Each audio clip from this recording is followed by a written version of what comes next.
আজকে না মির্জা ফখরুল সাহেব নিয়ে আলাপ করি। হ্যাঁ, এ বুঝে দেখি বিএনপি আসলে একটা দল হয়েছে, কিন্তু কেন একটা রাজনৈতিক দল হয়ে উঠতে পারে নাই।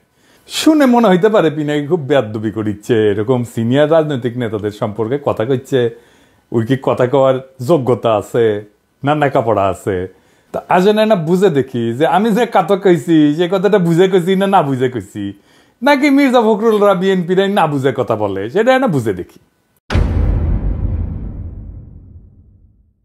মির্জা ফখরুলকে গান্ধী বলতো তার দলের কর্মীরাও যখন আওয়ামী লীগ ক্ষমতায়। আমি সেই সময় ওনার সমালোচনা করেছি, কারণ আমার সবসময় মনে হইতো উনি এখনো তারুণ্যে আটকায় আছেন।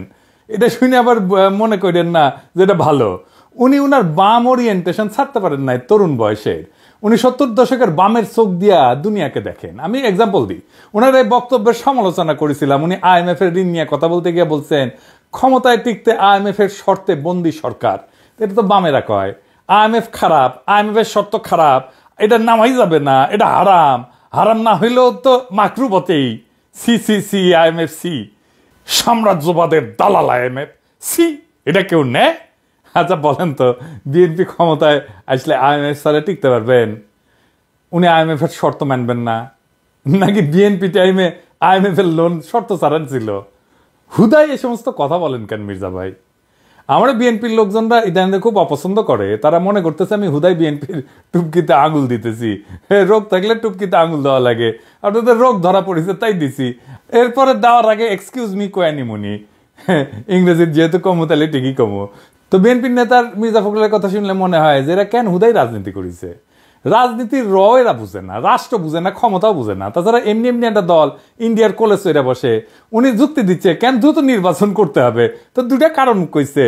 1 নম্বর কারণ হইতেছে স্থিতিশীলতা, 2 নম্বর হইতেছে গভর্নেন্স বা সুশাসন। এতে বোঝা যায় উনি রাজনীতি আর রাষ্ট্র বিষয়টা বুঝেন নাই। আসেন এই বিষয়টা একটু বিস্তারিত করে বুঝে নিই। রাজনীতিতে ক্ষমতা বিষয়টা কি? ক্ষমতা মানে গায়ের জোর। আপনি আপনার শত্রুরা দাবরানের উপরে রাখবেন, তারা দাঁড়াইতেই দিবেন না। আর আপনি যে তারা দাঁড়াইতে দিতেছেন না সেটা যে ন্যায্য, এইটার পক্ষে আপনি বয়ান উৎপাদন করবেন। হাসিনা ক্ষমতা কেন চলে গেল? চলে গেল 2টা কারণে। নাম্বার 1, হাসিনা যে মাইরা কাইটা যে ক্ষমতায় ছিল, ক্ষমতায় থাকার ন্যায্যতা বা জাস্টিফিকেশন বা যৌক্তিকতা সে দিতে পারতেছিল না। আর 2 নাম্বার হইতেছে যে হাসিনার যে পুলিশ যারা গুলি করতেছিল তাদের গুলি খাইও জনতা পিছু হটে নাই, পাল্টা মাইট দিয়া মাইরে ট্যাঙ্গি রেখেছে রাস্তায় রাস্তায়, থানা আক্রমণ করে পিঠা ছাতু করে দিছে, আওয়ামী লীগের গুন্ডাগুলোকে ধোলাই দিয়া ফ্ল্যাট করে দিছে, গান গাইয়া হারমোনিয়াম বাজায় বিপ্লব হয় নাই, রক্তারক্তি করে পরাজিত করতে হয়েছে হাসিনাকে। এই বিপ্লবী সহিংসতা, আবার মাথায় রেখেন, বিপ্লবী সহিংসতা ছাড়া হাসিনা হটতো না। আমি কইছিলাম আমলাগুড়াকে ধৈর্য ফ্ল্যাট করে দেন। আর্মি 5 তারিখে গুলি বন্ধ না করলে আর্মিও ফ্ল্যাট হয়ে যেত। আমাদের তো একটারে গুলি করলে একটাই যায়, আর ওদের একটারে ফ্ল্যাট করে দিলে 1000টা পলাইতো। এইটা আপনারা কেউ কইবে না। বিপ্লব শুধু ওই ঐশ্বরিয়া রায়ের ভুবন বলানো মুখশ্রী না। হ্যাঁ, বিপ্লবের একটা দুর্গন্ধযুক্ত আছে, ঐশ্বরিয়া রায়েরও আছে। ওই কথা আমরা স্বীকার করতে চাই না, কিন্তু 2 দিন হাগা বন্ধ হইলে জানবেন গুরুত্ব কত। ক্ষমতা হইতেছে এই হ্যাডম, আর এই হ্যাডম হচ্ছে প্রতিপক্ষের ক্ষতি করার ক্ষমতা, তার দাবড়ায় দেওয়ার ক্ষমতা। তাই দেখবেন যারা জনতাকে মোবিলাইজ করতে পারে, উদ্বুদ্ধ করতে পারে, তাদের শত্রু বানানো শুরু করছে বাঙ্গু এলিটেরা, বিএনপি বেশি কইরা।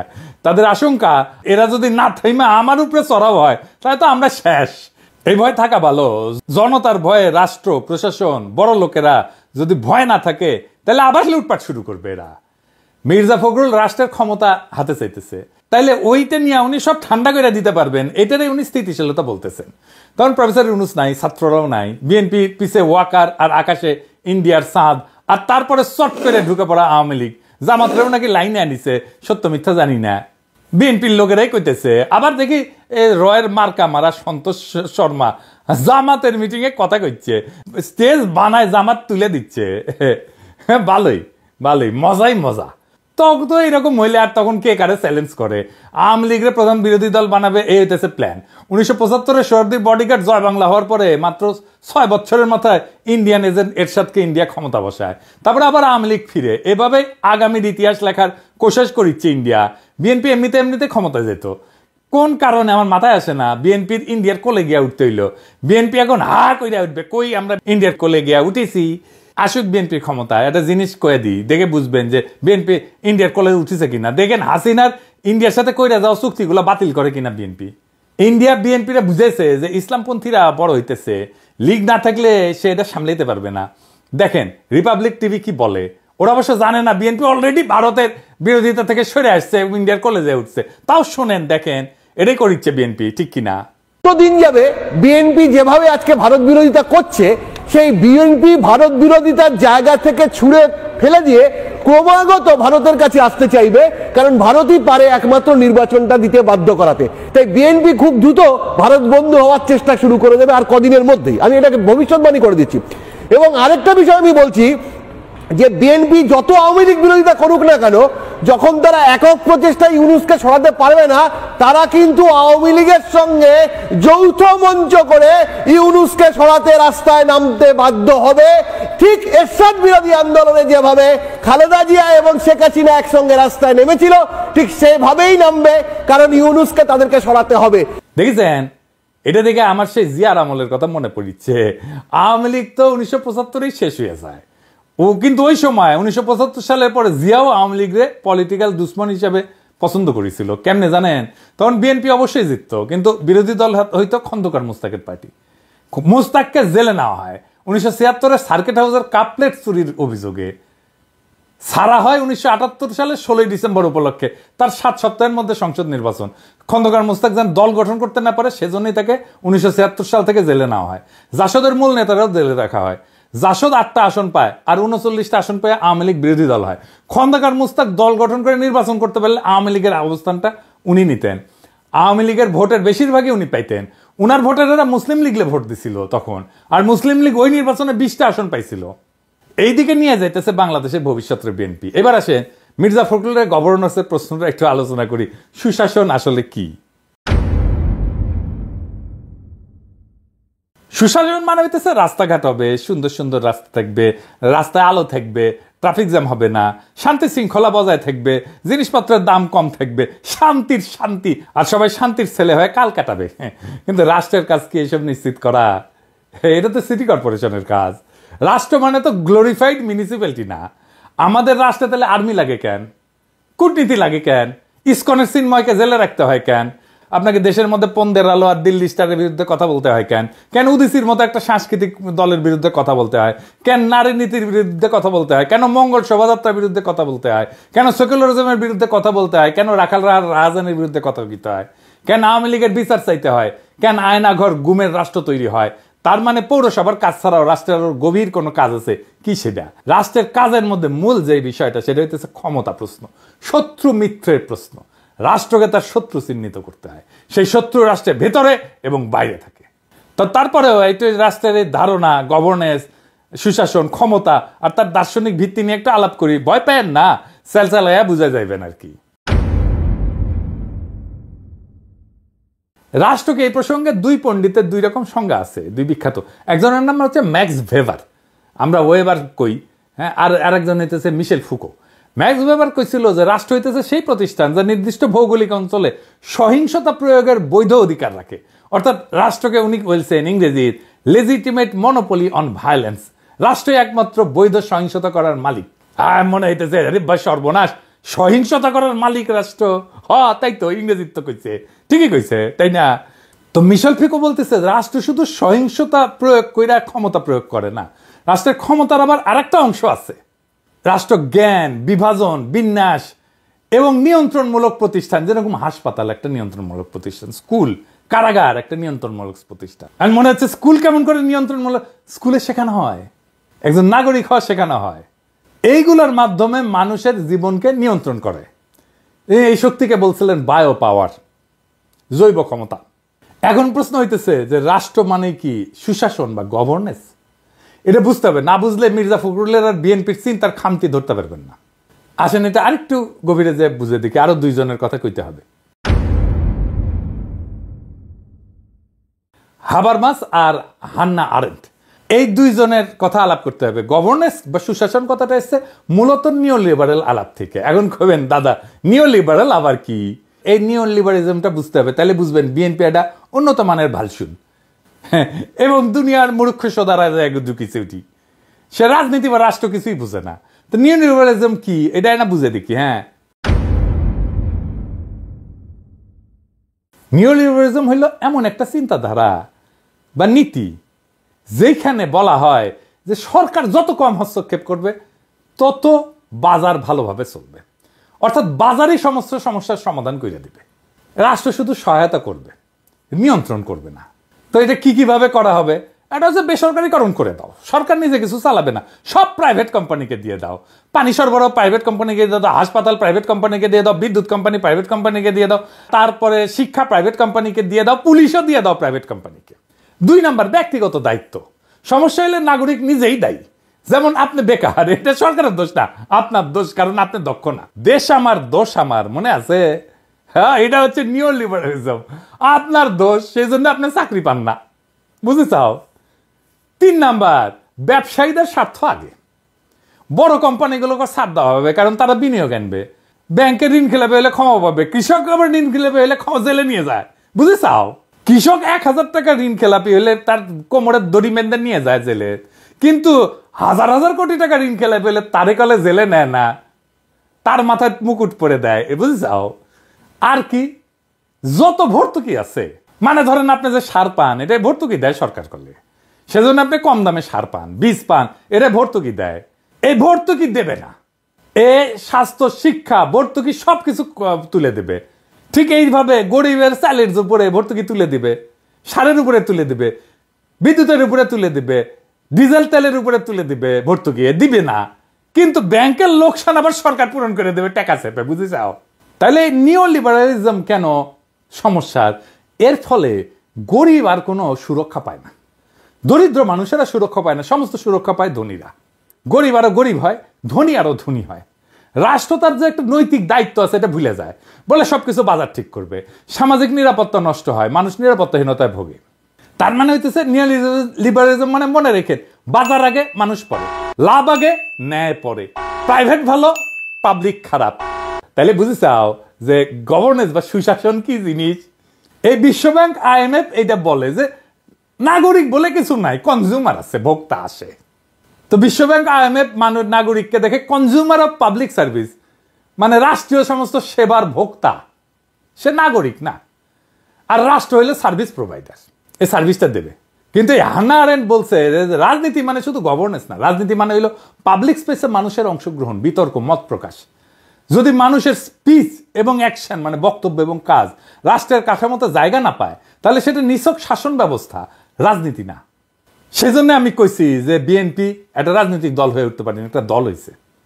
হাবারমাস আবার কইছে যে গণতন্ত্রের প্রাণ হচ্ছে ডেলিবারেটিভ ডেমোক্রেসি, মানে হইতেছে জনগণের মধ্যে মত বিনিময়, যুক্তির মাধ্যমে সিদ্ধান্ত নেওয়া।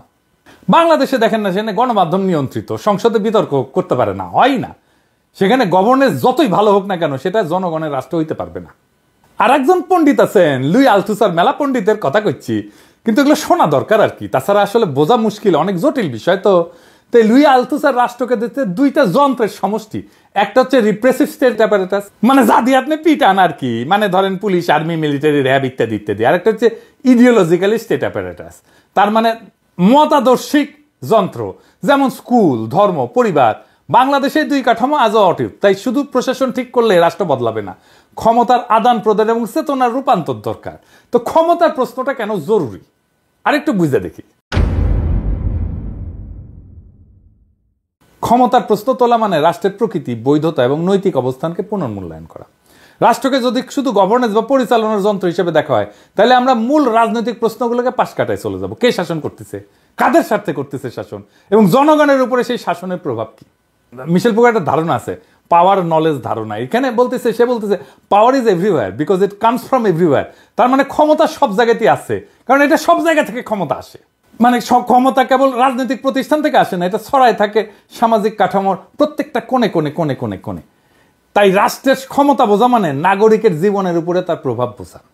গ্রামসি সে একটা কথা বলছিল, হেজিমনি। হ্যাঁ, এই হেজিমনি জিনিসটা মানে হইতেছে কর্তৃত্ব, রাষ্ট্রের কর্তৃত্ব, একটা নৈতিক কর্তৃত্ব। রাষ্ট্র শুধু বল প্রয়োগ করে না, সে মানুষকে সম্মতিতে বাধ্য করে। এই সম্মতি আদায় হয় শিক্ষা দিয়ে, ধর্ম দিয়ে, মিডিয়া দিয়ে, সাংস্কৃতিক মানদণ্ড দিয়ে। এই জন্যই আমাদের সাথে প্রথম আলো ডেইলি স্টারে লাগে, কারণ এই সম্মতি তৈরি করে প্রথম আলো ডেইলি স্টার। বোঝা গেছে, এই যে হেজিমনি তৈরি করে, এজন্য উদীচীর সাথে লাগে, এজন্য মঙ্গল শোভাযাত্রার সাথে লাগে, কারণ সে ওই জায়গায় সম্মতি উৎপাদন করে। আমরা এমনি এমনি জিয়াপদের গরু ফেলা জব করি না, বুঝে চাও? এমনি এমনি বলি না যে ও পন্দের আলো জয় বাংলা করে দেবো, দিল্লি স্টার জয় বাংলা করে দেবো, এমনি এমনি না, কারণ ওরা সম্মতিতে বাধ্য করে। আমার যেটা রাজনীতি না, উল্টা রাজনীতির মানে আওয়ামী লীগের পক্ষের রাজনীতিতে সম্মতি আদায় করে সে। তো আমরা যদি ক্ষমতার প্রশ্ন না তুলি না, তাহলে এই যে নৈতিক কর্তৃত্ব যেটা তৈরি করতে চায় সেইটাকে স্বাভাবিক বলে মেনে নিই। সেজন্য মনে হয় আরে সর্বনাশ, প্রথম আলোকে কেন কিছু বলবো? আমরা প্রথম আলো তো একটা সংবাদপত্র, স্বাধীন গণমাধ্যম, এটা তো কিছু কওয়া যাবে না। তো আনার ইংরেজি তার একটা কথা কইছে যে মানে ক্ষমতা বিষয়টা ইংরেজিতে করছে যে power correspond to the human ability not just to act but to act in concert. তার মানে মানে গান যেভাবে গাওয়া হয় সেই একইভাবে যদি কাজ করে সমস্ত জনগণ, তাহলেই সেটা ক্ষমতা হয়ে ওঠে, গণক্ষমতা হয়ে ওঠে। এবং সম্মিলিত মতামত, এই পাবলিক উইল বলে এটাকে, পাবলিক উইল যদি একসাথে কাজ করে এটাই গণক্ষমতা হয়ে ওঠে। সবার সম্মতিতে সবাই যেটা চায় সেটা যদি কাজ করে রাষ্ট্রে, তাহলেই এটা গণক্ষমতা হয়ে ওঠে। রাষ্ট্র যদি এই পাবলিক উইলকে প্রতিফলিত করতে না পারে, তাহলে এটা ক্ষমতার আর ন্যায্য রূপ না, তা হয়ে যায় আধিপত্য। শুধু নির্বাচন দিয়ে বৈধতা নির্ধারিত হয় না, বৈধতা নির্ধারিত হয় অ্যাক্ট ইন কনসার্ট, জনগণের সম্মিলিত মতামত প্রতিফলন করার মধ্যে। মানে এই যে প্রফেসর ইউনূস যে নারী নীতি করেছে, এটা অ্যাক্ট ইন কনসার্ট হয়নি, এইটা ক্ষমতার ন্যায্য রূপ না, এটা হয়ে গেছে আধিপত্য, নারীবাদীদের আধিপত্য, এটা জনগণের ইচ্ছা না। সেই জন্য এই যে নির্বাচন, গণতন্ত্র গণতন্ত্র এই সমস্ত করছে ধুনপুন বালসাল, এই গণতন্ত্র দিয়া কি পাবলিক উইল এটা প্রতিষ্ঠিত হয় না, হয় না, করতে পারবে না।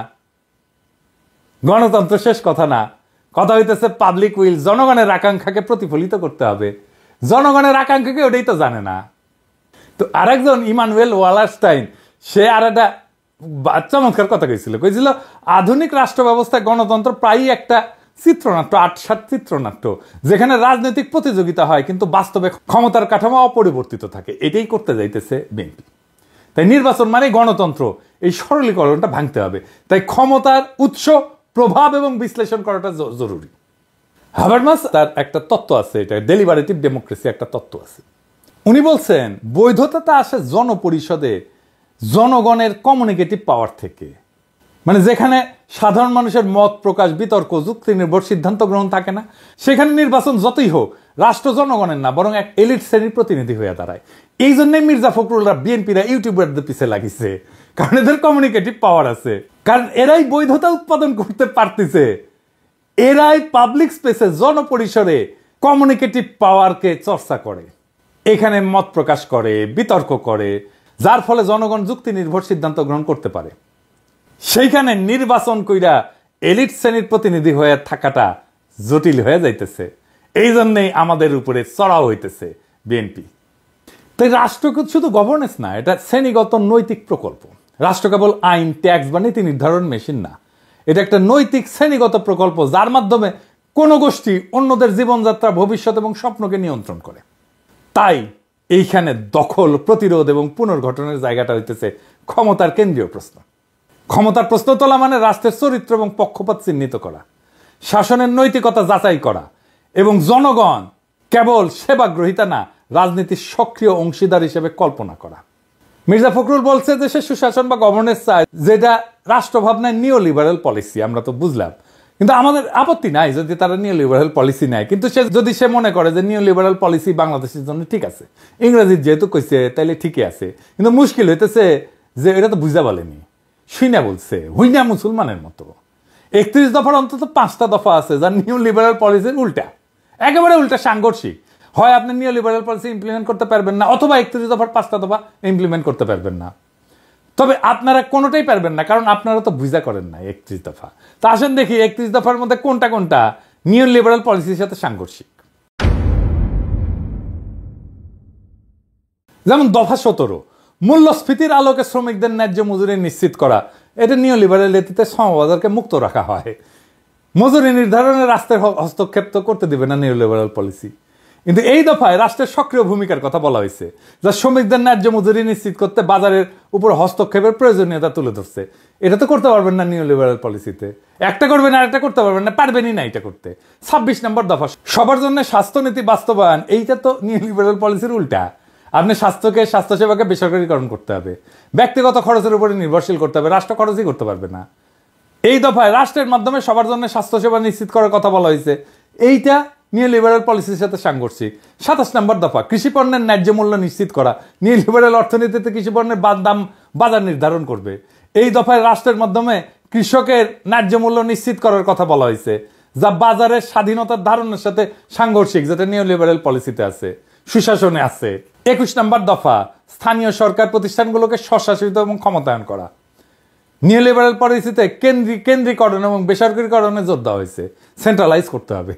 আপনি এটা ডিসেন্ট্রালাইজ করতে যাচ্ছেন। এই দফায় স্থানীয় সরকারকে ক্ষমতায়নের কথা বলা হয়েছে, যা স্থানীয় জনগণের অংশগ্রহণ এবং রাষ্ট্রের ভূমিকা বৃদ্ধির দিকে ইঙ্গিত করতেছে। উল্টা একদম নিউ লিবারাল পলিসি। অর্থনৈতিক সংস্কার কমিশন গঠন, নিউ লিবারাল রীতিতে অর্থনৈতিক সিদ্ধান্ত গ্রহণ রাষ্ট্রের হস্তক্ষেপ করা যাবে না, কমাইতে হবে। এই দফায় রাষ্ট্রের মাধ্যমে অর্থনৈতিক সংস্কার পরিচালনার কথা বলা হয়েছে, নিউ লিবারাল পলিসির সাথে সাংঘর্ষিক। তো রাষ্ট্র রাজনীতি এবং বিএনপির অনুধাবনের দুর্বলতা আছে না? বাংলাদেশের রাজনীতি এখন এমন একটা অদ্ভুত সন্ধিক্ষণ চলতেছে। যারা রাষ্ট্র ক্ষমতার বাইরে তারা রাষ্ট্র নিয়ে ভাবছেন কিন্তু ভুল জায়গা থেকে, যারা রাষ্ট্র ক্ষমতায় আছেন তারা রাষ্ট্রকে বিভিন্ন স্টেক হোল্ডারদের একটা জায়গা ক্লাব বানায় ফেলছেন। এই বাস্তবতার প্রতিক্রিয়া না থাকলে ইতিহাসের গতিপথ বদলাবে না। এমন প্রেক্ষাপটে বিএনপি নিজেকে রাজনীতির বিকল্প হিসেবে তুলে ধরতে চাচ্ছে, কিন্তু সমস্যা হলো তারা এখনো পর্যন্ত একটা দল, একটা নির্বাচনী প্ল্যাটফর্ম হয়ে উঠছে, কিন্তু একটা রাজনৈতিক দল হইতে পারেনি। কেন পারেনি তা বুঝতে হলে নেতৃত্বের চিন্তার কাঠামো এবং রাজনৈতিক অনুধাবন খতায় দেখতে হবে, এবং আমরা এটা দেখলাম। মির্জা ফখরুল ইসলাম আলমগীর দলের মুখপাত্র, নেতা এবং মুখ, তার চিন্তাধারা অনেকাংশেই 70 দশকের বাম রাজনীতিতে আটকে আছে। তিনি আইএমএফ নিয়ে বলে যখন যে সরকার টিকে আছে আইএমএফ এর শর্তে বন্দী হয়ে, তখন তার বক্তব্যের মূলে আছে এক ধরনের সাম্রাজ্যবাদ বিরোধী পুরনো বামপন্থা। কিন্তু রাজনীতি কেবল প্রতীকী ঘৃণা দিয়ে চলে না। আপনি যদি রাষ্ট্র পরিচালনা করতে চান তাহলে আইএমএফ এর মতো বৈশ্বিক প্রতিষ্ঠানের বাস্তবতা এবং কৌশলগত পরিচালনার দায়িত্ব নিতে হবে। যখন ফখরুল সাহেব নির্বাচন তাড়াতাড়ি দিতে বলেন যে গভর্নেন্স ঠিক হবে, তখন তিনি নিজেই নিজের চিন্তার ফাঁদে পড়ে যান। গভর্নেন্স নিয়ে লিবারাল কাঠামোর ভাষা, যেখানে রাষ্ট্রের দায়িত্ব নাগরিকের কাছে না বিনিয়োগকারীর কাছে। যদি বিএনপি সত্যিই রাষ্ট্র ক্ষমতা নিতে চায় তাহলে তাকে প্রথমে জিজ্ঞেস করতে হবে রাষ্ট্রের কাজ কি, গভর্নেন্স না ক্ষমতা। রাষ্ট্র মানে গ্লোরিফাইড মিউনিসিপ্যালিটি না, রাষ্ট্র মানে একটা ক্ষমতা কাঠামো যেখানে প্রতিপক্ষকে পরাজিত করতে হয়, জনগণকে ক্ষমতায় আনতে হয় এবং রাষ্ট্রযন্ত্রকে জনগণের অধীনে আনতে হয়। এই ক্ষমতা নির্মাণের প্রকল্প ছাড়া বিএনপি কেবলই একটা ভোট চাওয়া দল, একটা রাজনৈতিক পার্টি না। রাজনীতি মানে প্রতিপক্ষকে হটানোই শুধু না, তাকে কেন হটানো, কি ধরনের রাষ্ট্র গঠন করতে চাও, এই প্রশ্নগুলোর জবাব তৈরি করা। সেই জবাব বিএনপির কাছে নাই। যদি রাষ্ট্রকে শুধু সুশাসনের প্রশ্ন দেখেন তাহলে আপনি হাইরা যাবেন, কারণ মানুষ শুধু পরিষেবা চায় না, তারা সম্মান চায়, নিরাপত্তা চায়, আত্মমর্যাদা চায়। ক্ষমতার প্রকৃত ব্যবহার মানে সেই মর্যাদার স্থাপনা। বিএনপি যদি সত্যিই রাজনৈতিক শক্তি হতে চায় তাহলে তাকে শুধু ক্ষমতায় যাওয়ার কথা না, তাকে বুঝাই দিতে হবে সে কি ধরনের রাষ্ট্র তৈরি করতে চায়, কিভাবে নাগরিকদের সেই রাষ্ট্রের সহযাত্রী করতে চায়। রাজনীতি মানে শুধু নির্বাচন না, রাজনীতি মানে দৃষ্টিভঙ্গি এবং দায়িত্ব, প্রতিরোধের দর্শন। বিএনপি এখনো সেই দর্শন ছুঁইতে পারেনি, কিন্তু আমাদের সেই দর্শন ছুঁইতে হবে, নইলে বাংলাদেশের মুক্তি নাই। ইনকিলাব জিন্দাবাদ।